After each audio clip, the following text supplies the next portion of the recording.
ক্লাসরুমের বাইরে ক্যাম্পাসের খবর প্রতিদিন দেশ বিদেশের মানুষের কাছে পৌঁছে দিতে ব্যস্ত সময় পার করেন বিভিন্ন গণমাধ্যমের বিশ্ববিদ্যালয় প্রতিনিধিরা। শিক্ষার্থীদের সাফল্য, বিশ্ববিদ্যালয় প্রশাসনের নানা অসঙ্গতি সহ বিভিন্ন বিষয় সম্পর্কে মিডিয়ার মাধ্যমে মানুষের কাছে তথ্য সরবরাহ করেন তারা। রাজশাহী বিশ্ববিদ্যালয় কেন্দ্রীয় ছাত্র সংসদ রাকসু নির্বাচনের তফসিল ঘোষণার পর থেকে তাদের ব্যস্ততা আরও বেড়েছে। এমন সাংবাদিক এবং গণযোগাযোগ ও সাংবাদিকতা বিভাগের ২৫ শিক্ষার্থী এবার রাকসু নির্বাচনে অংশ নিয়ে এসেছেন আলোচনায়। রাজশাহী থেকে সমসাজুর রিপোর্ট, ক্যামেরায় ছিলেন শরীফুজ্জামান রয়েল। দীর্ঘ ৩৫ বছর পর আগামী ২৫শে সেপ্টেম্বর অনুষ্ঠিত হতে যাচ্ছে রাকসু নির্বাচন। ফলে এই নির্বাচনকে ঘিরে আগ্রহ বেড়েছে রাজনৈতিক দলের ছাত্র সংগঠনের সাথে জড়িত ছাড়াও সাধারণ শিক্ষার্থীদের। পিছিয়ে নেই ক্যাম্পাস সাংবাদিকরাও।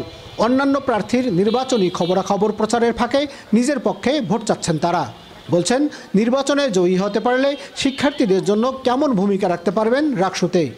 শিক্ষার্থীদের যে ভয়েসটা, সেটাকে নিয়েই কাজ করতে চাই বা সেটাকে নিয়েই কাজ করতে পারবো যদি জয়যুক্ত হই। ছাত্রলীগের গেস্টরুম কালচার থেকে বিশ্ববিদ্যালয় প্রশাসনের বিভিন্ন অনিয়ম, দুর্নীতি এবং সিদ্ধান্তের প্রতিবাদ জানিয়েছে এবং রিপোর্ট লিখেছে, কিন্তু সেটা মৌখিকভাবে বলার সুযোগ হয়ে ওঠেনি। বিভিন্ন সময় অনিয়ম, দুর্নীতির বিষয়গুলো আমার লেখনীর মাধ্যমে উঠে আসছে। সে জায়গা থেকে আমি সিনেটেও গিয়ে শিক্ষার্থীদের প্রতিনিধি হিসেবে কাজ করতে চাই। এই ক্যাম্পাসে যখন কোনো একটা শিক্ষার্থীর মিডিয়ার হেল্পের প্রয়োজন হয়, সে কোথায় দেওয়া জানে না, তো এই ক্যাম্পাসে শিক্ষার্থীদের একটা মিডিয়া সেল করব। ক্যাম্পাস সাংবাদিকদের নির্বাচনে অংশগ্রহণের বিষয়টিকে ইতিবাচকভাবে দেখছেন শিক্ষক ও বিশ্ববিদ্যালয় প্রশাসনের শীর্ষ কর্মকর্তারা। সাংবাদিকতা ক্যাম্পাসে যারা করেন তারা ক্যাম্পাসের অনেক বিষয় সম্পর্কে অন্যদের থেকে একটু বেশি জানেন।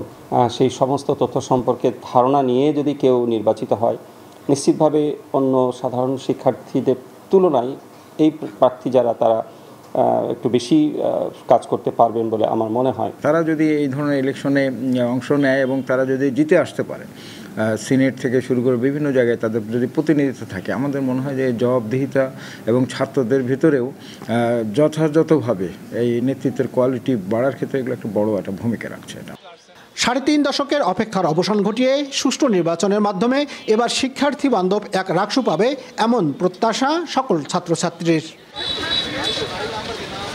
সমসাজু, এনটিভি নিউজ, রাজশাহী।